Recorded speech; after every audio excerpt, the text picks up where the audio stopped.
अस्सलाम वालेकुम, आप देख रहे हैं बाखबर सुबह। मैं हूं फैसल अब्बासी। इस उम्मीद और यकीन के साथ कि सुबह तमाम इंसानों के लिए सलामती का पैगाम लेकर आई है।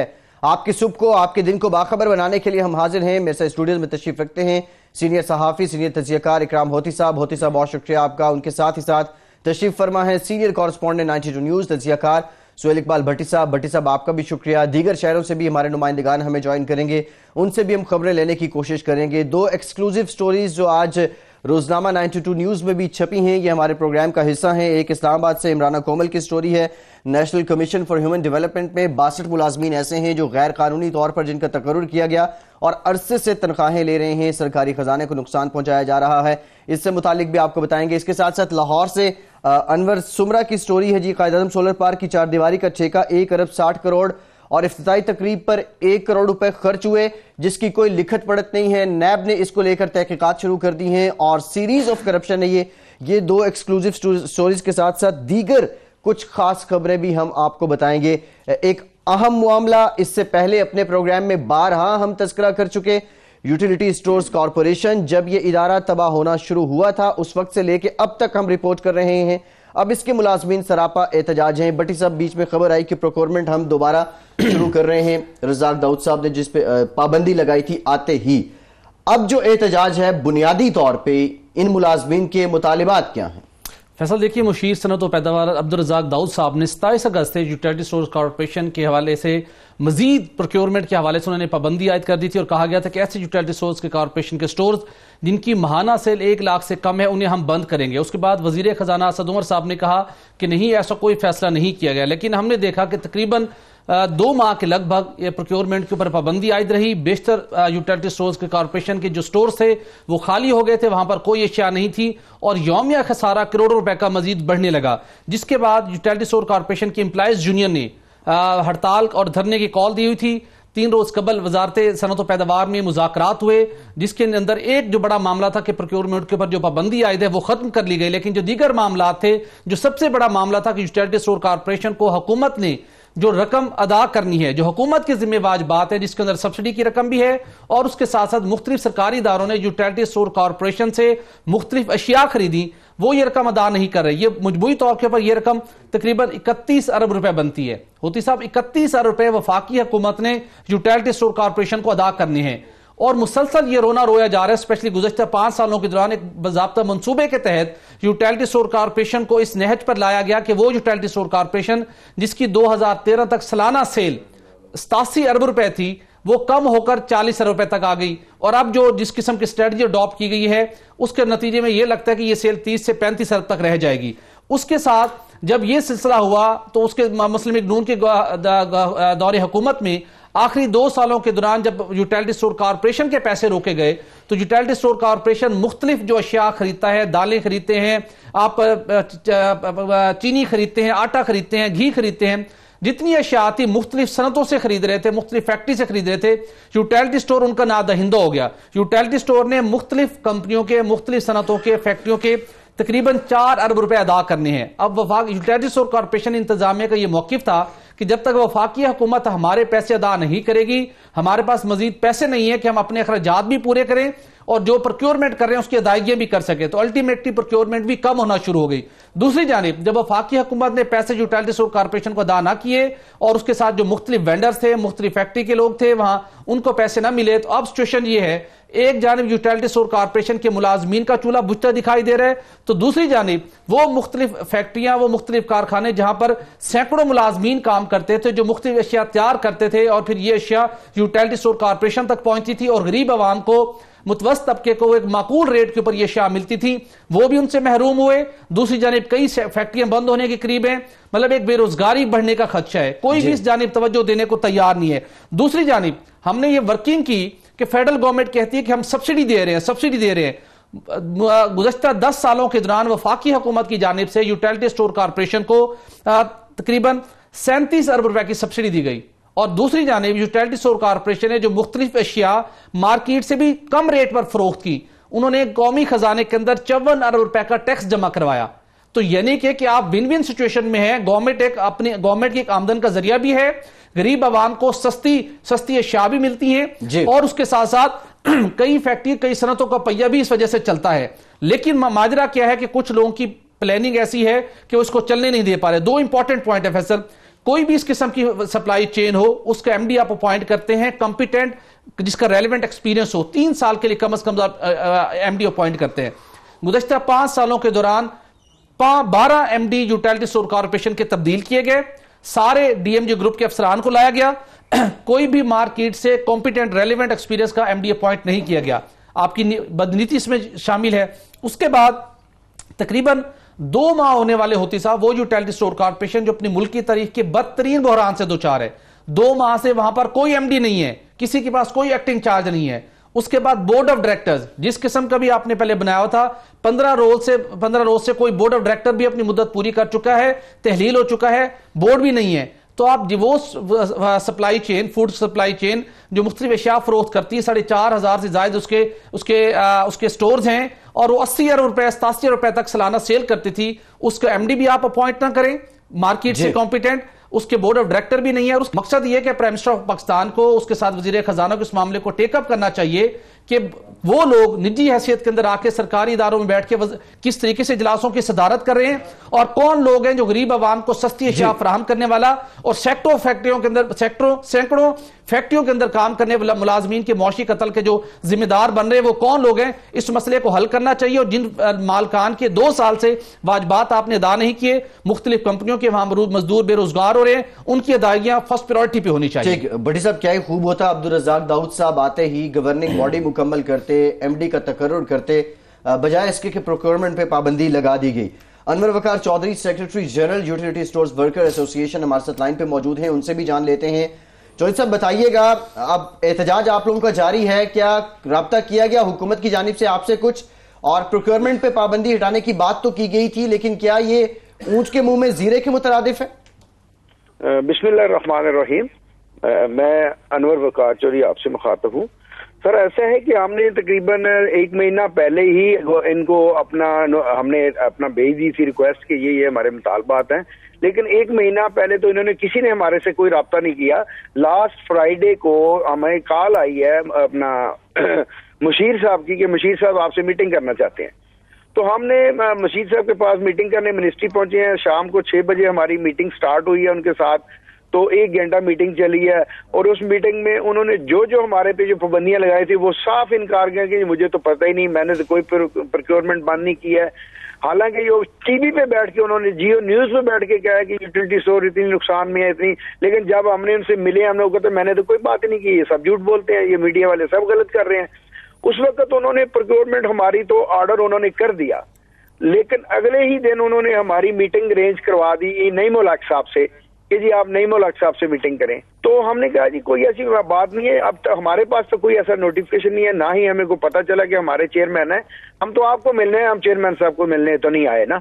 तो वो हमें बड़ा कहने लगे जी हम ये कर देंगे, हमने ये कर दिया, एमसीबी ऐसे हुआ। तो हम यूटिलिटी स्टोर, हमने कहा जनाब बात ये है कि यूटिलिटी स्टोर कॉर्पोरेशन ना पहले कभी लास्ट में था ना अब लास्ट में है। यूटिलिटी स्टोर कॉर्पोरेशन की जो सब्सिडी कंज्यूम हो चुकी है, जो हम आवाम को दे चुके हैं, वो हमारी हमें वापस कर दें।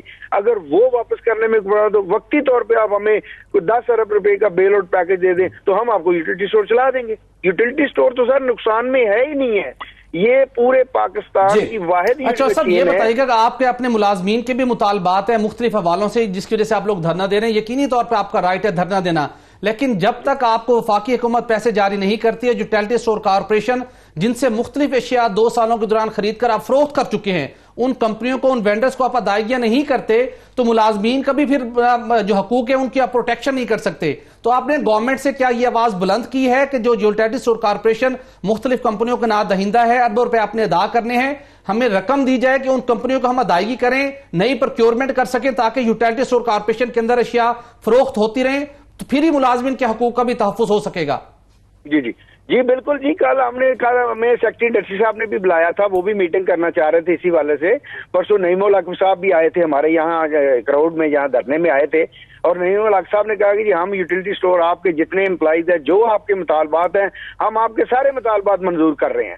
लेकिन मैं वहां पे भी था, मैंने कहा सर बात ये कि आप मुतालबात मंजूर तो आप पिछले हफ्ते से कर रहे हैं, हमें मुतालबात जबानी जमा नहीं चाहिए, हमें रिटर्न में चाहिए। अगर आप वाकई ही मुखलस हैं तो आप इसका रिटर्न ऑर्डर कर दें, आप हमें बेल आउट पैकेज दे दें, ताकि हम जो पैसा आएगा हम अपने वेंडर्स को दे दें, वेंडर जाके अपना जो माल हमें सप्लाई करें और हम अपना माल सेल करें आउटलेट पे। लेकिन ये है कि जब तक ये हमें पेमेंट नहीं करेंगे, जब तक ये हमारे मुतालबात जो हमने इनको दिए हैं ये नहीं देंगे, इंशाअल्लाह ताला हम सीडी चौक में बैठेंगे। आज तीसरा दिन हमारा है, हमारी यहाँ पे रात को लाइट बंद कर दी जाती है, हमें दिन को पानी जो है वो प्रोवाइड नहीं किया जा रहा है, टैंकर अंदर नहीं आने देते हैं, लाइट बंद होती है, हमें टेंट नहीं लगाने दिए पहले, बल्कि एक रात जो हमने बगैर टेंट के गुजारी है, कल हमें टेंट लगाने दिए। ये यानी कि बहुत शुक्रिया। अनवर वकार चौधरी साहब, secretary utility stores worker union, हमारे साथ मौजूद थे और बता रहे थे कि वहां पे क्या कुछ हो रहा है। हुकूमत से इनका मुतालिबा कि जो मुतालिबात वो मंजूर कर रहे हैं वो जबानी जमा खर्च नहीं हो, बल्कि उसकी बाकायदा लिखत पढ़त होनी चाहिए सरकारी कागजों पर।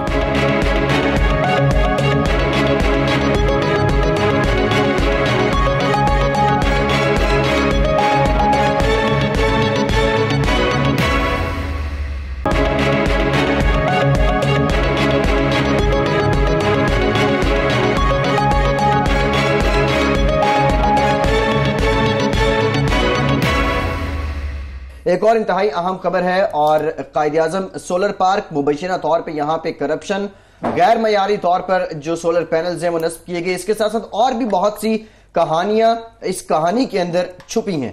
अनवर सुमरा साहब लाहौर से हमारे साथ मौजूद हैं। सुमरा साहब, ये आपकी खबर है, रोजनामा 92 न्यूज में भी छपी है। आपसे मैं जानना चाहूंगा, ये तो सीरीज ऑफ करप्शन नजर आती है, इसमें मजीद क्या कुछ, नैब ने अब तक किन लोगों को तलब किया, उनसे क्या कुछ पूछा और उन्होंने क्या कहा? जी ऐसे है फैसल साहब के पंजाब की जो साबका हुकूमत थी, जब ये 2013 में दोबारा इक़्तिदार में आए तो इन्होंने मुख्तलिफ सेक्टर्स में, जिनमें ये शमसी तवानाई से बिजली पैदा करने का मनसूबा था, इसके अलावा साहिवाल में कोल से बिजली पैदा करने का मनसूबा था, भिक्की में RLNG से बिजली पैदा करने का मनसूबा था। ये मनसूबे इसलिए लगाए कि ताकि जो मुल्क में लोड शेडिंग है ये 2018 तक ख़त्म हो जाए। कायद-ए-आज़म सोलर पार्क जो है ये 2013 में एक कंपनी बनाई गई और ये कायद-ए-आज़म सोलर पार्क जो है 10,000 एकड़ पर जो है बहावलपुर में लगाने का फ़ैसला किया गया और इस पर काम शुरू किया गया। और ये फ़ैसला किया गया कि पहला जो 100 मेगावाट का यूनिट होगा वो पंजाब हुकूमत अपनी सरमायाकारी से लगाएगी, उसके बाद बाकी जो है वो तकरीबन 10,000 मेगावाट के वहाँ पे पैनल्स लगने थे, बाकी प्राइवेट सेक्टर को जो है इनवाइट करेगी कि ये गवर्नमेंट ने लगा लिया है, आप प्राइवेट सेक्टर भी आके यहाँ पर इन्वेस्टमेंट करें। यहाँ सूरत हाल जो है करप्शन की उस वक्त शुरू हुई जब 2013 में जब पंजाब हुकूमत ने इसका टेंडर दिया और एक्सप्रेशन ऑफ इंटरेस्ट इन्वाइट किए तो दो कंपनीज चैनी थी, एक चिंट के नाम से थी और दूसरी तीबिया के नाम से थी। चिंट ने सबसे कम रेट जो है वो फाइल किया, उसके बाद तीबिया ने जो है उससे ज़्यादा रेट फाइल किया। तो इन दो कंपनीज़ को जब शॉर्ट लिस्ट किया गया तो इंजीनियरिंग कंसल्टेंसी जो है वो सर्विसेज ऑफ पंजाब जो है ECSP उसको कंसल्टेंसी दी गई 8 करोड़ 20 लाख रुपए में, उसको सिंगल सोर्स कंसल्टेंसी दी गई कि वो इसकी प्रोजेक्ट की फिजिबिलिटी बनाए। उसने एक JV कर लिया, वो हाइड्रो चाइना एक कंपनी थी उसके साथ JV कर लिया, लेकिन वो JV उन्होंने उसके बाद मनसूख करके फिर और बख्श एंटरप्राइजेस से कर लिया। इस तरह वो चलते रहे, खुद ही बगैर किसी कॉम्पिटेंट अथॉरिटी की मंजूरी से वो खुद ही JV करते रहे और सरकार के पैसों को इस्तेमाल करते रहे। जब ये प्रोजेक्ट शुरू हुआ तो ECSP के एक वफ्द जो है वो चाइना भिजवाया गया कि आप देख के आएँ कि ये चिंट की मैन्युफैक्चरिंग कैपेसिटी क्या है, इसकी इंस्टॉलेशन एक्सपर्टीज़ क्या है, इसके अलावा तीबिया का भी आप मुआयना करके आएँ।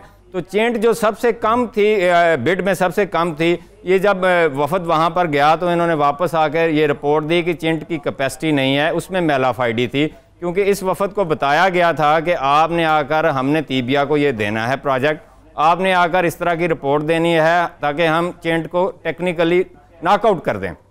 जब ये नॉकआउट हुआ तो तीबिया को दे दिया गया, ये प्रोजेक्ट लग गया। 16 अरब 60 करोड़ रुपए में पंजाब हुकूमत ने यहाँ सरमायाकारी की और 100 मेगावाट का यूनिट लग गया वहाँ पर बहावलपुर में।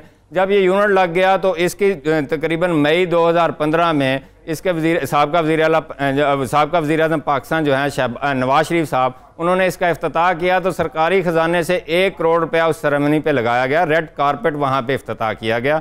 उसके बाद जो है सितंबर 2015 में अपोजिशन ने इस पर शोर मचाया और मीडिया ने भी पॉइंट आउट किया खबरों में कि ये जो आपने 100 मेगावाट का इन्वेस्टमेंट की है, पंजाब हुकूमत ने 16 अरब 60 करोड़ रुपए की इन्वेस्टमेंट की है, ये तो 15-14 मेगावाट बिजली पैदा कर रहा है। उस पर साबका वज़ीर आला पंजाब ने 90 शहरा कायदे पर एक प्रेस कॉन्फ्रेंस बुलाई जिसमें उन्होंने इसको एडमिट किया कि ये 17 से 19 मेगावाट बिजली पैदा कर रहा है, लिहाजा हम इसकी एफिशिएंसी को और बढ़ाएंगे।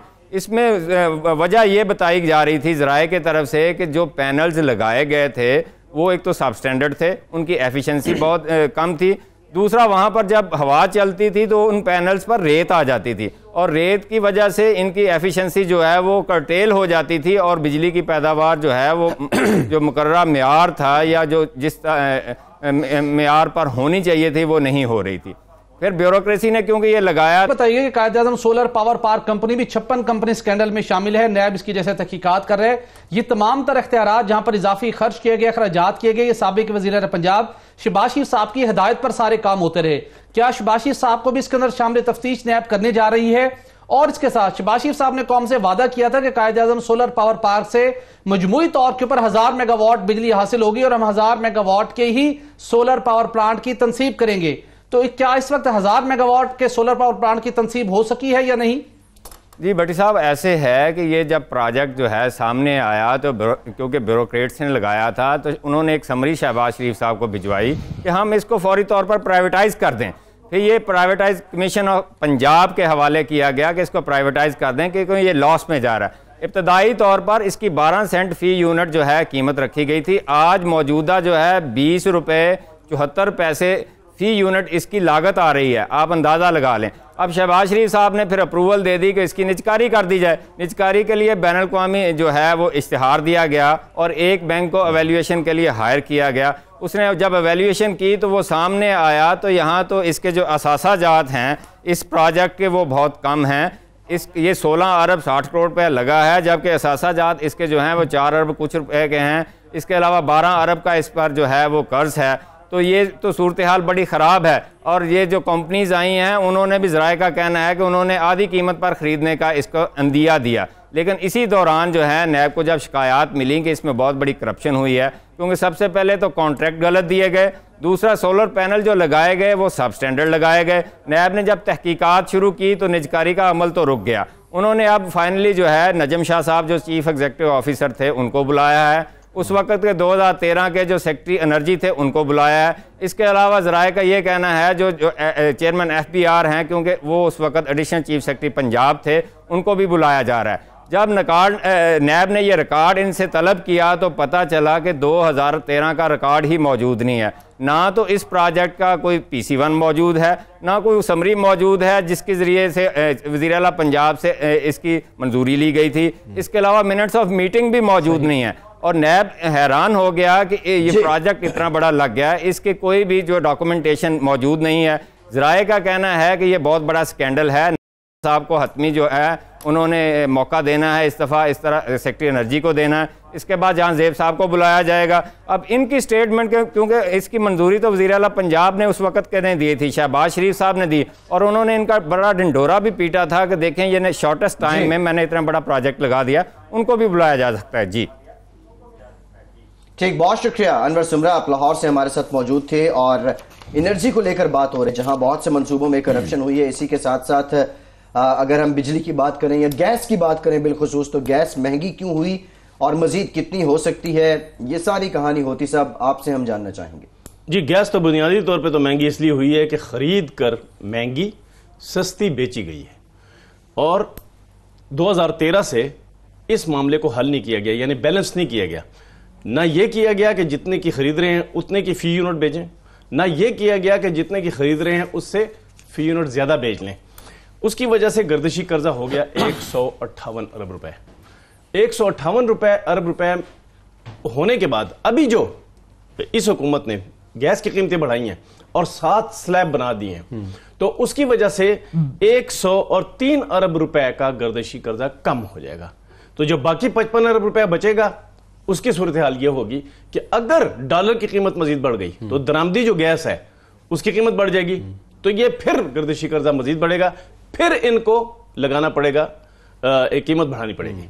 एक तो लिहाजा इस पे वॉच रखना जरूरी है। दूसरी बात, अब पहले ये होता था कि अगर आप मुसलसल चलने वाला गीजर आपके घर में लगा हुआ है तो 2900 रुपए बिल था, अब उसका बिल 3500 रुपए हो गया है महीने का।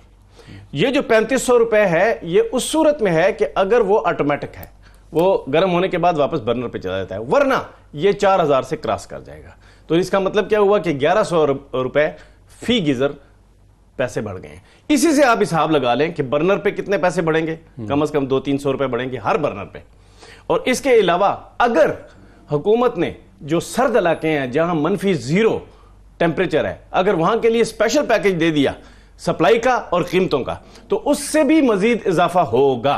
तो ये जो 4 फैक्टर्स हैं, इन फैक्टर्स की वजह से अभी मजीद गुंजाइश है इजाफे की। अगर ये इजाफा कर दिया गया तो मजीद फिर गीजर जो है वो 4000 नहीं बल्कि 5000 रुपए पर मंथ उसका मुसलसल चलने वाले का खर्चा हो जाएगा। जो बर्नर है वो 300 रुपए से वो 400 रुपए हो जाएगा उनका महीने का बिल। यानी बर्नर वो एक चूल्हा जिस पे आप वो चलाते हैं, हंडी पकाते हैं, अगर वो चूल्हा ज्यादा दफा जलता है, जितनी ज्यादा दफा जलता है, जितना ज्यादा टाइम जलता है, तो उस तरह वो स्लैब चेंज करेगा, क्योंकि अब 7 स्लैब हो गए हैं, वो स्लैब से चेंज करके गीजर स्लैब में चला जाएगा। और गीजर स्लैब जो है उस तक जाने के बाद वो फिर गीजर की रेट पे चलेगा।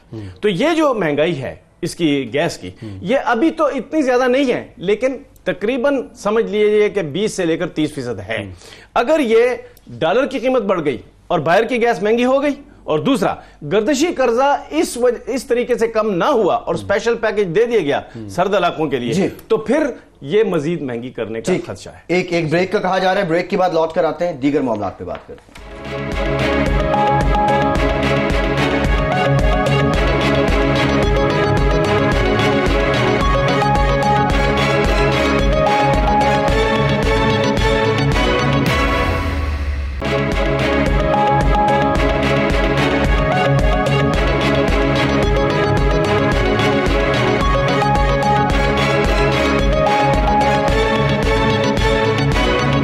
ब्रेक के बाद एक बार फिर से आपको खुशामदीद कहेंगे। आज रोजनामा 92 न्यूज में एक खबर भी छपी है और जिसमें ये इंकशाफात सामने आए हैं कि national commission for human development में 62 मुलाजमीन ऐसे हैं जो खिलाफ कानून जिनका तकर्रुर हुआ और अरसे से ये तनख्वाहें भी वसूल कर रहे हैं। इमराना कोमल हमारे साथ मौजूद हैं, 92 न्यूज की नुमाइंदा है। इमराना, आप ही की खबर है ये, एक जानिब तो ये 62 मुलाजमीन जिनमें अफसरान भी शामिल हैं जो लाखों रुपए तनख्वाह ले रहे हैं अरसे से, बताइएगा इनके कॉन्ट्रैक्ट किस नौयत के थे, क्या टर्म्स एंड कंडीशंस थी, और दूसरा वो हजारों मुलाजमीन जो पिछले कई माह से तनख्वाहों से महरूम हैं उनका क्या बना? जी अस्सलाम वालेकुम। सबसे पहले तो मैं ये बताना चाहती हूँ कि ये जो कंट्रैक्ट मुलाजमीन हैं ये वो मुलाजमीन हैं जिस वक्त रेगुलाइज किया जा रहा था कोर्ट के हुक्म पर, तो इन्होंने रेगुलर होने से इनकार कर दिया था। और इन्हों को क्योंकि अगर रेगुलर होते तो इनको ये 10,000, 15,000, 16,000 और 50,000 के राउंड अबाउट सैलरीज मिलती ना, तो इन्होंने एज अ कंसल्टेंट काम करना वो किया।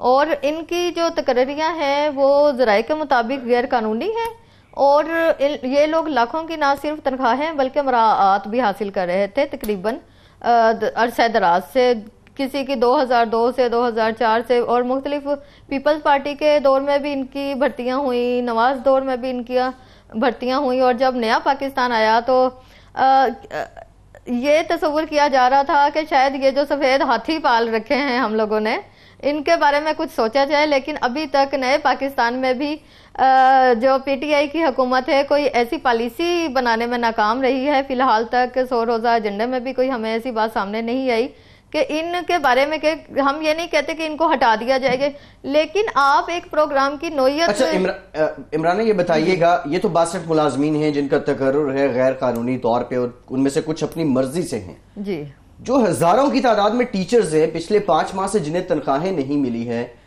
उनसे मुतालिक ये कमीशन कुछ बताता हो या फिर अरबाब इख्तियार कुछ बताते हो? देखिए जी, 2641 रेगुलर स्टाफ जो है पिछले 5 माह से तनख्वाहों से महरूम है, जबकि 6,500 जो स्कूल टीचर्स हैं वो तनख्वाहों से महरूम हैं। और इस वक्त नेशनल प्रेस क्लब के सामने बैठे 15वां रोज है उनका, वो धरना दिए बैठे हैं कि उनको रेगुलर भी किया जाए और उनको तनख्वाहें भी दी जाए। जबकि आप ये देखें कि ये एक ऐसा सॉफ्ट मंसूबा है, ऐसा आइडियल मंसूबा है जो बच्चों का स्कूलों में ड्रॉप आउट कम करने के लिए बनाया गया था।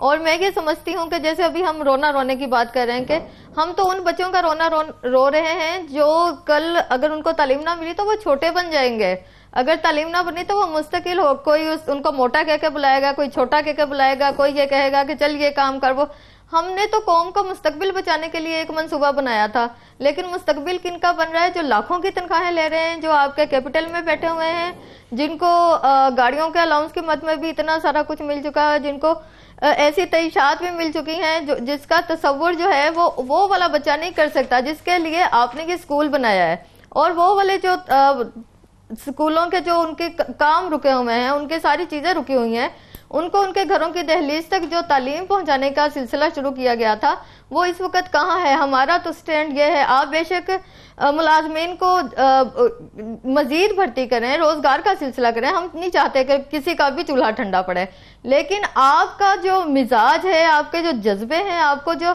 कौम को बेहतर मुस्तकबिल और नस्ल नौ को बेहतर मुस्तकबिल देने की बात है, वो कहाँ है? हम इस चीज पे ज्यादा स्टैंड ले रहे हैं। अच्छा इमराना, 140 मिलियन रुपए का नुकसान हुआ इन गैर कानूनी तौर के ऊपर तैनात होने वाले जो कॉन्ट्रैक्ट अफसरान हैं, यानी 14 करोड़ 40 लाख रुपए। ऑडिट ने भी इस मामले को गैर कानूनी डिक्लेयर किया। क्या ऑडिटर जनरल पाकिस्तान की जानिब से जो ऑडिट मुकम्मल किया गया है, क्या उसके अंदर यह सिफारिश नहीं की गई कि खिलाफ कानून ये कंसल्टेंट का तकर्रुर किया गया और इनसे ये रिकवरी की जाए? अगर आप ये रिकवरी कर ली, बहुत बड़ी रकम है 14 करोड़ 40 लाख रुपए की, और दूसरी जानिब 6000 फीडर स्कूल के टीचर्स हैं जो कि तनख्वाहों से महरूम हैं।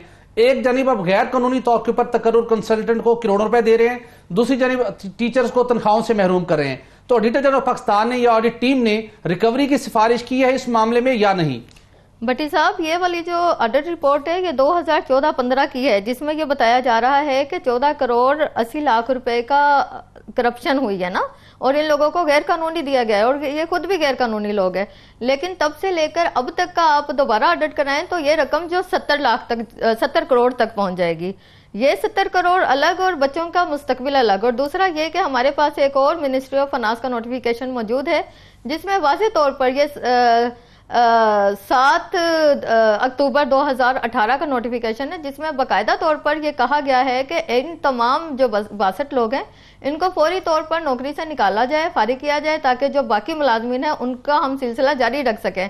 लेकिन ताहाल जो कमीशन है उनकी चेयरपर्सन का ये कहना है कि हम इन स्टाफ को बाकायदा रेगुलर भी करने की कोशिश कर रहे हैं और बाकियों का भी मामला देख रहे हैं, और इस हवाले से उनकी वजारत तालीम के साथ जो है ना कोरेस्पोंडेंट जारी है, उन्होंने कोई खतूत वगैरह भी लिखे हैं। क्या वफाकी वजीर तालीम की जानिब से यानी शफकत महमूद साहब की जानिब से इस मामले के ऊपर कोई एक्शन लिया गया है? चूंकि national commission for human development बहुत इंपॉर्टेंट प्रोजेक्ट था जिसके जरिए से हम एजुकेशन फॉर ऑल के जो एक स्लोगन था उसके जरिए से लिटरेसी रेट को बहुत ज्यादा बढ़ा सकते थे, लेकिन बदकिस्मती के साथ अरबों रुपए खर्च हुए लेकिन इसके मतलूबा अहदाफ आज तक हासिल नहीं हो सके।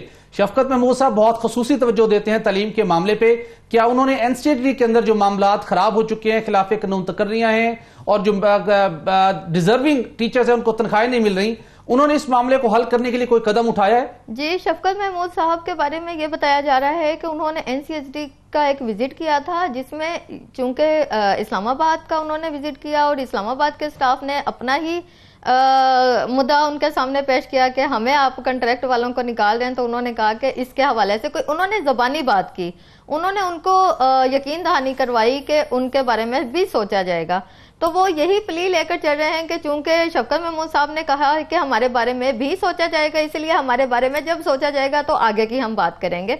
हमारे पास बाकायदा मिनिस्ट्री ऑफ फाइनेंस का नोटिफिकेशन मौजूद है इस हवाले से। ठीक, बहुत शुक्रिया इमरान कोमल, आप हमारे साथ मौजूद थी और बता रही थी कि national commission for human development में एक जानिब गैर कानूनी तौर पर तकर्रुर किए गए मुलाजमीन तनख्वाहें ले रहे हैं और दूसरी जानिब वो लोग जो प्रॉपर चैनल प्रॉपर तरीक़ाकार से आए वो पिछले 5 माह से तनख्वाहों से महरूम हैं।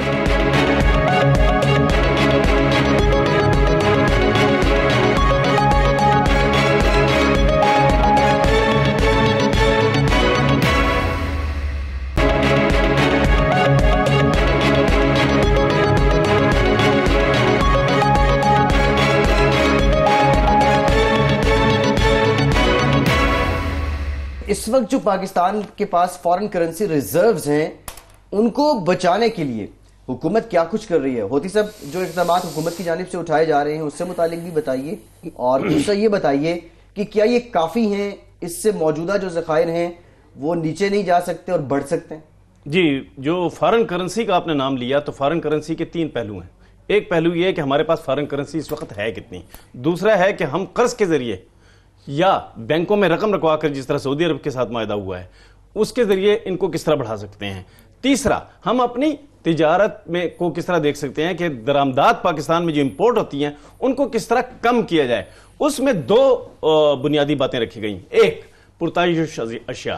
पुरताइश अशिया में 1200 चीजों पर, 1200 आइटम्स पर रेगुलेटरी ड्यूटी लग गई है, लेकिन उससे 1.4 अरब रुपए की बचत हो रही है, डॉलर की।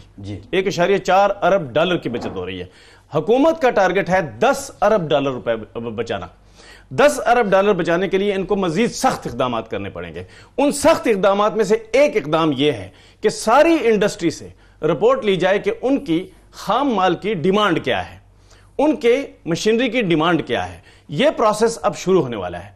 इस प्रोसेस के शुरू होने के बाद जब उनकी डिमांड आ जाएगी कि आपकी खाम माल की, इंटरमीडियरीज की, कंपोनेंट्स की, आपकी जो एक्सेसरीज हैं उनकी, और मशीनरी की आपकी डिमांड्स क्या हैं, इसके साथ डाइज हैं यानी रंगने वाली चीजें, इसके साथ हैं वो चीजें जिससे खुशबू पैदा की जाती है मुख्तलिफ खुराक की अशिया में।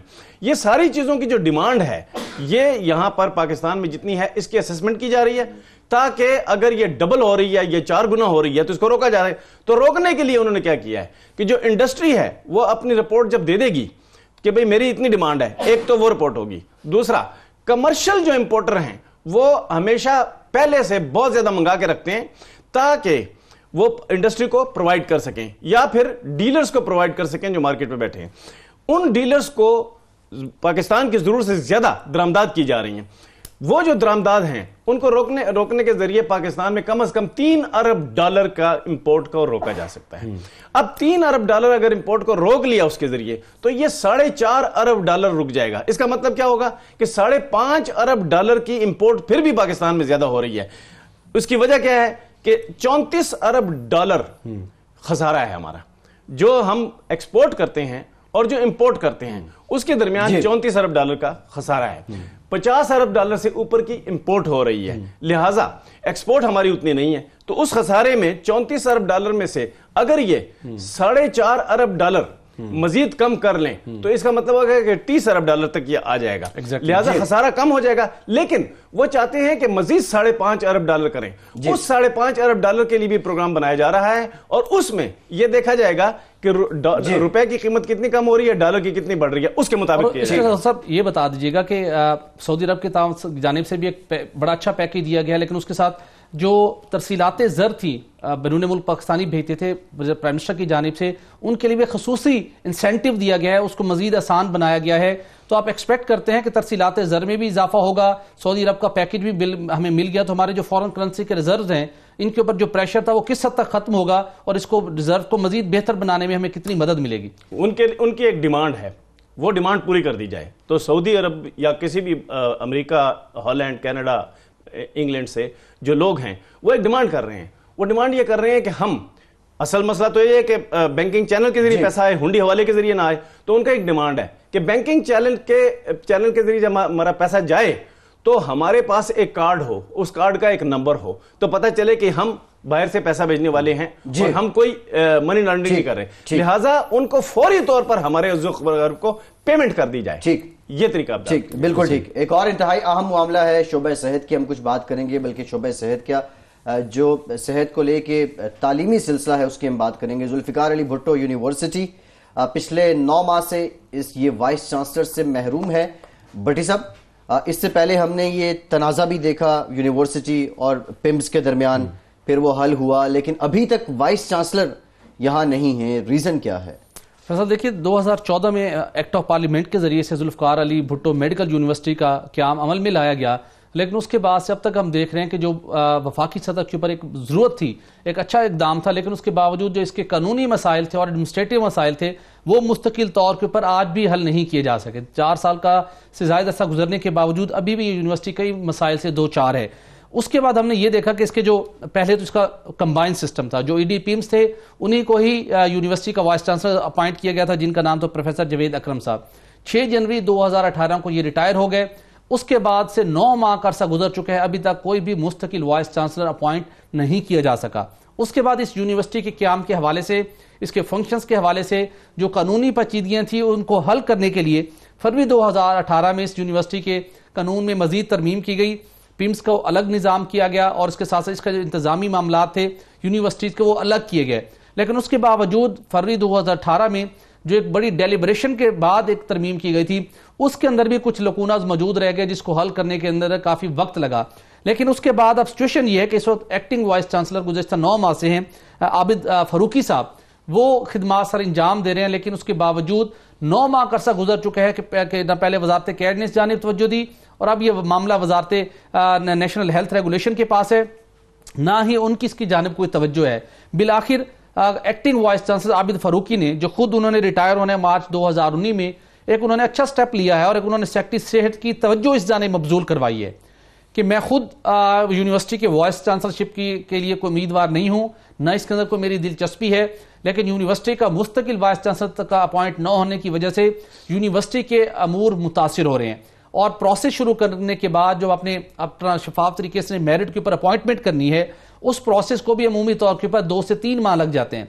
एटलीस्ट ये प्रोसेस शुरू होना चाहिए, सर्च कमेटी बननी चाहिए ताकि इस प्रोसेस को एग्जीक्यूट करके मामला वफाकी काबीना तक जाए या सदर मुमलिकत जिन्होंने इसकी हतमी तौर के ऊपर मंजूरी देनी है वो इसकी मंजूरी दे सके और मुस्तकिल वाइस चांसलर का तकर्रुर हो सके।